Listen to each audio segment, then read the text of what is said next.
तो स्वागत है आपका इस बुलेटिन में। मैं आपके साथ तहसीन फातिमा। ये खबरों की ओर बढ़ते मुख्तार को मोहाली कोर्ट ले जाने वाले एम्बुलेंस के मामले में बड़ा खुलासा हुआ है। दरअसल मुख्तार को मोहाली कोर्ट ले जाने वाले एम्बुलेंस के मामले में बड़ा खुलासा हुआ है। माफिया मुख्तार अंसारी को एम्बुलेंस ले जाने के मामले में नया मोड़ सामने आया है। मुख्तार की सेवा में लगी एम्बुलेंस डॉक्टर अलका रॉय के नाम से रजिस्टर्ड है। यह खुलासा हुआ है बाराबंकी में Shyam Sen and research centre के नाम से था अलका रॉय का हॉस्पिटल। बाराबंकी के रफी नगर के पते पर दिखाया गया है अलका रॉय का निवास। करीब 5 साल पहले बंद हो चुका है डॉक्टर अलका रॉय का श्याम अस्पताल। दिसंबर 2013 में बाराबंकी आरटीओ से रजिस्टर हुई थी एम्बुलेंस। ये जानकारी निकलकर सामने आ गई सीधा आपकी टीवी स्क्रीन पर। बाराबंकी पुलिस और प्रशासन के साथ खुफिया एजेंसी जांच पड़ताल में जुटी हुई है। बड़ा सवाल मुख्तार के लिए बाराबंकी नंबर की एम्बुलेंस का कैसे हो रहा इस्तेमाल। क्या मुख्तार को वीआईपी ट्रीटमेंट देने में आला अधिकारी भी भूमिका निभा रहे थे। तो बड़ी जानकारी आप तक पहुंचाई जा रही है। एम्बुलेंस का दरअसल जो इस्तेमाल किया गया था उस एम्बुलेंस को लेकर बड़ा खुलासा हुआ है। किसकी एम्बुलेंस थी, किस हॉस्पिटल की एम्बुलेंस थी, वो हमने जानकारी दी। 2013 में रजिस्टर्ड हुई थी ये एम्बुलेंस।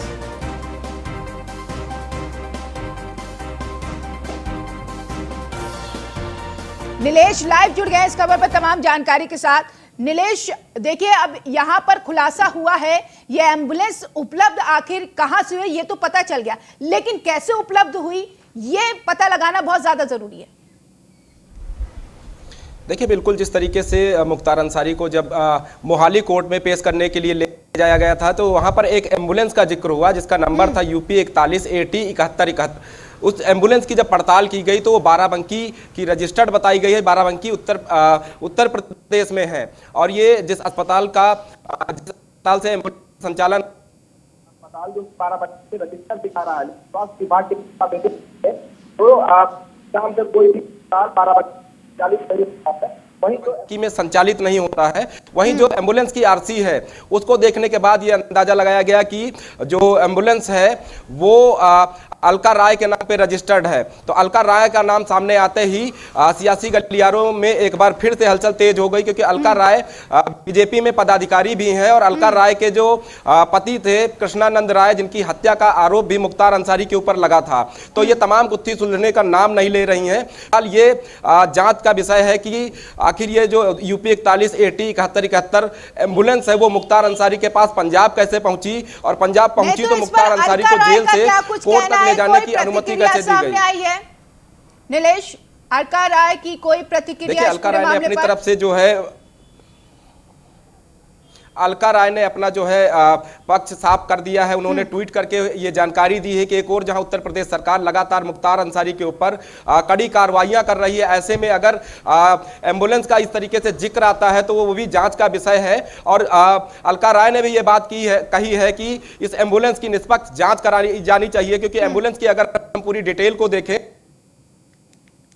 उसका रजिस्ट्रेशन खत्म हो गया 2017 में थी वो भी खत्म हो गई, और की तरफ एम्बुलेंस को जो है सीजर करने की कार्रवाई भी करने के लिए नोटिस जारी किया गया था, लेकिन एम्बुलेंस यूपी में नहीं नजर आई, जिसकी वजह से एम्बुलेंस को सील नहीं किया गया था। सवाल उसके है, अलावा अलका राय की तरफ से ये भी कहा गया कि बंद हो गया लेकिन एम्बुलेंस का अभी भी इस्तेमाल हो रहा है। इसके पीछे की वजह क्या है, किसके शय पर एम्बुलेंस का इस्तेमाल हुआ, ये जांच का विषय। खैर जांच चल रही है। शुक्रिया नीलेश तमाम जानकारी के लिए। नीलेश संवाददाता इस खबर पर जुड़े थे, तमाम जानकारी दे रहे थे। अब उस एम्बुलेंस को लेकर जांच पड़ताल खुफिया एजेंसी और पुलिस कर रही है। अब देखना यह है कि क्या बड़ा खुलासा होता है, किसकी शय पर यह एम्बुलेंस दरअसल उपलब्ध कराई गई थी। हॉस्पिटल भी बंद हो गया लेकिन एम्बुलेंस का इस्तेमाल हो रहा है, और वो भी मुख्तार अंसारी को ले जाने के लिए लेकर आई भी ये एम्बुलेंस। वो तस्वीर हम आपको दिखा रहे हैं। इससे पहले भी न्यूज़ 1 इंडिया ने आपको वो तस्वीर दिखाई थी और बाकायदा नेम प्लेट भी दिखाया था। ये यूपी का नेम प्लेट है और अब ये इसका खुलासा हो गया है। मथुरा की खबर का रुख कर लेते हैं। श्री कृष्ण जन्मभूमि विवाद मामले में सुनवाई। दरअसल ठाकुर केशव देव महाराज और इंतजामिया कमेटी की याचिका पर सुनवाई हुई है। वादी पक्ष से कोर्ट में दिया गया था प्रार्थना पत्र। तो अहम जानकारी आप तक पहुंचाई जा रही है।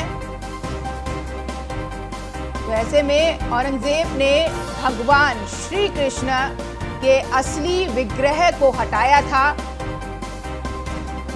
पत्र विग्रह को हटाकर लाल किले की छोटी मस्जिद की सीढ़ियों में लगाया था। यह पत्र में लिखा गया है, जिसकी वजह से सनातन धर्म हिंदुओं की आस्था आहत हो रही है।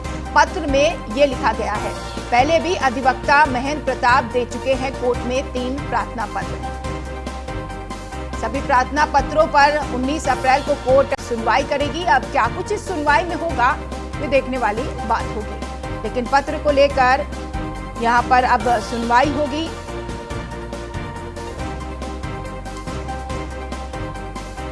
तो अहम जानकारी आप तक पहुंचाई जा रही है पत्र को लेकर।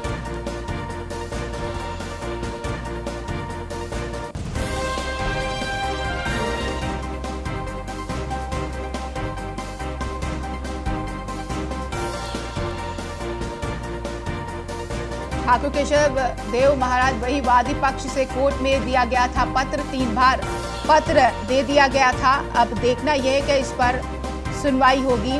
गगन संवाददाता इस खबर पर ऑनलाइन पर जुड़ गए हैं जानकारी के साथ। गगन, श्री कृष्ण जन्मभूमि विवाद मामले में सुनवाई होगी अब? देखिए, बता दूं मैं आपको कि आज जो है ठाकुर केशव देव बनाम इंतजामिया ईदगाह मस्जिद कमेटी का जो बात था, उस पर आज सुनवाई होनी थी। सुनवाई के चलते जो है अधिवक्ता महेंद्र प्रताप अधिवक्ता ने एक न्यायालय में प्रार्थना पत्र दिया। प्रार्थना पत्र में कहा गया है कि 1669 में औरंगजेब मथुरा से भगवान श्री कृष्ण के विग्रहों को यहाँ से लेके गया और लेके जाने के बाद उन्हें जो है लाल किले की छोटी मस्जिद की जो सीढ़ियां हैं उनमें लगा दिया गया, जिससे कि सनातन धर्म और हिंदुओं की आस्था आहत हो रही है। हमारा न्यायालय से निवेदन है कि उन जो विग्रह हैं भगवान श्री कृष्ण के, उनको आर्कियोलॉजिकल रिपोर्ट ऑफ इंडिया के माध्यम से वहां से मंगाया जाए और उसके साक्ष्य जो है न्यायालय में प्रस्तुत किए जाए। उसके बाद यथावत तरीके से भगवान श्री कृष्ण जन्मभूमि में उन्हें जो है स्थापित किया जाए। इसके अलावा भी पूर्व में भी 3 प्रार्थना पत्र जो है महेंद्र प्रताप न्यायालय में दे चुके हैं। तीनों प्रार्थना पत्र में उनका कहना है कि जो भगवान श्री कृष्ण के मंदिर में जो पत्थर लगे थे, उन्हीं पत्थर से ईदगाह मस्जिद बनी है। ईदगाह मस्जिद को में जो पत्थर लगे हैं वो भगवान श्री कृष्ण के मंदिर के हैं।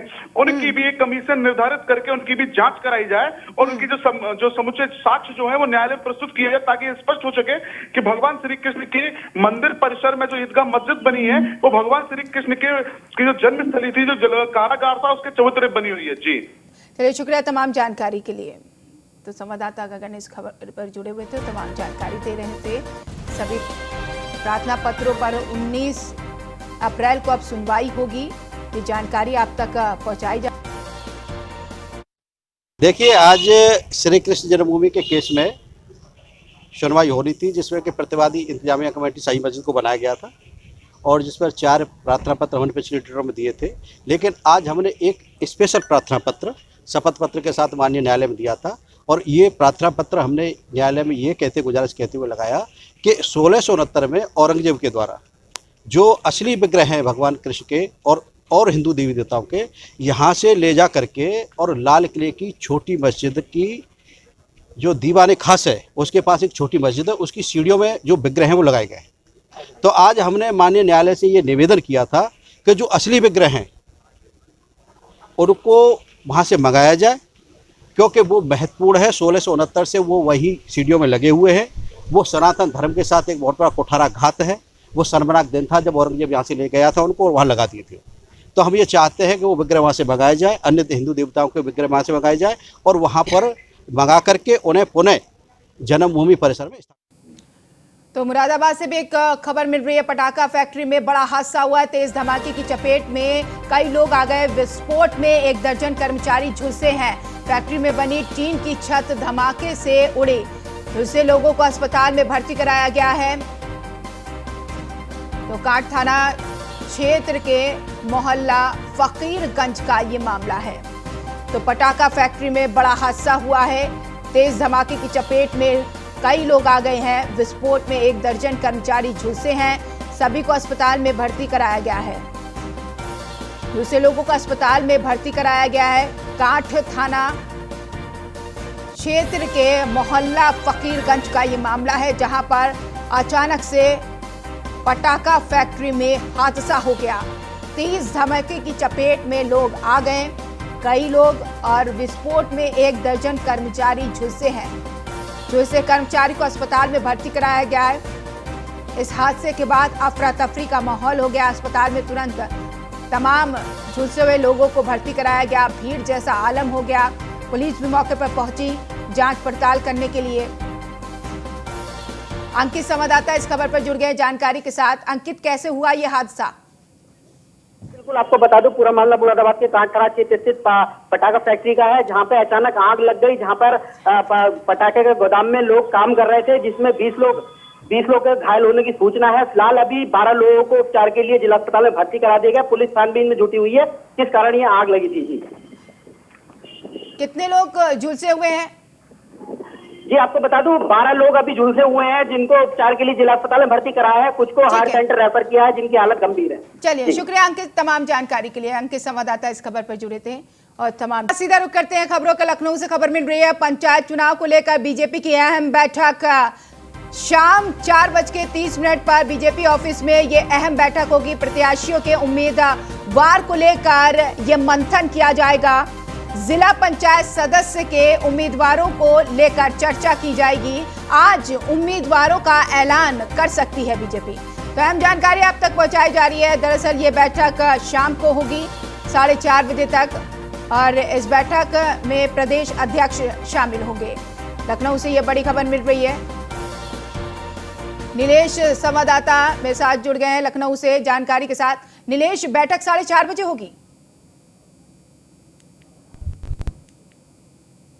की भारतीय जनता बैठक उत्तर प्रदेश में होने वाले पंचायत चुनाव को लेकर की गई।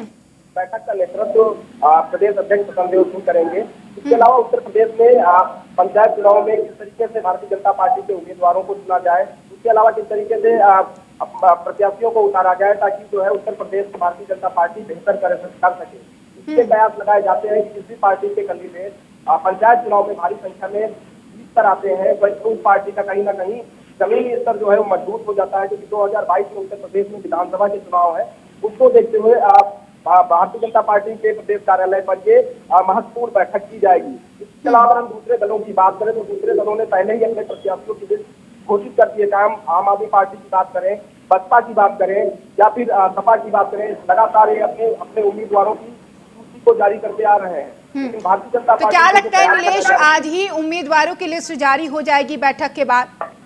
देखिए, बिल्कुल उम्मीदवारों की लिस्ट जारी करना इसलिए भी बहुत जरूरी है क्योंकि उत्तर प्रदेश में आगामी 15 अप्रैल से जो है चुनाव की प्रक्रिया शुरू हो जाएगी। तो ऐसे में भारतीय जनता पार्टी को भी अपने उम्मीदवारों की लिस्ट जारी करनी होगी अगर वो उत्तर प्रदेश में होने वाले पंचायत चुनाव में अपने उम्मीदवारों को उतारना चाहते हैं। लिहाज से भी महत्वपूर्ण है क्योंकि आज से अगर हम देखें तो करीब 15 दिन का समय ही प्रत्याशियों के पास होगा कि वो अपने क्षेत्र की जनता के पास जाए और विदेशी अगर उनको उम्मीदवार बनाती है तो बीजेपी ने अभी तक उत्तर प्रदेश में क्या कुछ काम किया है 4 सालों में, उसके अलावा केंद्र सरकार ने अभी तक क्या कुछ काम किए हैं, वो तमाम उपलब्धियां गिनाने के साथ ही उनके अंदर क्या बेहतर करने का है कि वो अपने ग्राम सभा को, जब भी प्रत्याशियों का यहाँ पर चयन होगा तो बड़ी सोच समझ कर बीजेपी चयन करेगी, क्योंकि उम्मीदवारों की लिस्ट हर अन्य पार्टियां यहाँ पर जारी कर रही है और ऐसे में ये कांटे का मुकाबला होगा। बीजेपी के लिए भी जीतना ये चुनाव आसान नहीं है, ना कांग्रेस ना आम आदमी पार्टी। नीलेश, ये भी बहुत महत्वपूर्ण हो जाएगा क्योंकि 2022 में उत्तर प्रदेश में विधानसभा चुनाव है। इस लिहाज से भी उम्मीदवारों का चुनाव भारतीय जनता पार्टी करेगी। भारतीय जनता पार्टी जब किसी को अपना उम्मीदवार बनाती है तो पहले उसके बारे में ग्राउंड सर्वे कराती है कि प्रत्याशी आखिर जनता के बीच में कितना फिट बैठता है, क्या कुछ काम उसने जमीन पर किए हैं। इन तमाम चीजों को देखने के बाद ही भारतीय जनता पार्टी अपने उम्मीदवारों की लिस्ट जारी करेगी। तो कहीं ना कहीं आज जो 4:30 बजे प्रदेश कार्यालय पर ये बैठक होगी तो सबसे पहले महत्वपूर्ण चर्चा इसी बिंदु पर की जाएगी कि जो प्रत्याशियों की लिस्ट उनके पास आई है वो जनता के बीच। चलिए, बैठक कब होती है और बैठक में क्या निर्णय लिया जाता है, अपडेट के लिए आपसे संपर्क करेंगे। फिलहाल शुक्रिया तमाम जानकारी के लिए। उधर केरल दौरे पर यूपी सीएम योगी आदित्यनाथ हरिपद में सीएम ने जनसभा को संबोधित किया। सीएम योगी ने कांग्रेस पर जमकर निशाना साधा। तो ऐसे में केरल के विकास को कांग्रेस ने रोका है। सीएम योगी आदित्यनाथ ने यह कहा है, केरल के युवाओं के हित में कोई काम नहीं हुआ है। सीएम योगी आदित्यनाथ ने अपने संबोधन में ये सारी बातें रखी। कोरोना संक्रमण की रोकथाम में केरल सरकार फेल हुई है। तमाम ये बातें रखी। सीएम योगी आदित्यनाथ ने वोट बैंक के लिए जनता को गुमराह किया है। वहां की जनता को संबोधित करते हुए सीएम योगी आदित्यनाथ ने विरोधी पार्टी पर जमकर निशाना साधा। आजादी के पूर्व से जो षड्यंत्र केरल के खिलाफ प्रारंभ हुए, आजादी के बाद मुस्लिम लीग और कांग्रेस का गठबंधन और साथ साथ एलडीएफ ने भी उस षड्यंत्र को विश्वासघात में बदल करके केरल के विकास को बाधित किया है। ना यूडीएफ की सरकार और न एलडीएफ की ही सरकार एंटी लव जिहाद का कोई कानून केरल के अंदर बनाने में पूरी तरह विफल नहीं है। उत्तर प्रदेश के अंदर हमारी सरकार ने एंटी लव जिहाद का एक्ट बना करके आज उत्तर प्रदेश के अंदर लागू कर दिया है। तो इस खबर से जुड़ी अपडेट, केरल के अटूर में सीएम योगी ने रोड शो किया। विकास के नाम पर केरल की जनता से यहां पर धोखा किया है। सीएम योगी आदित्यनाथ ने कहा, केरल की सुरक्षा के साथ खिलवाड़ हो रहा है।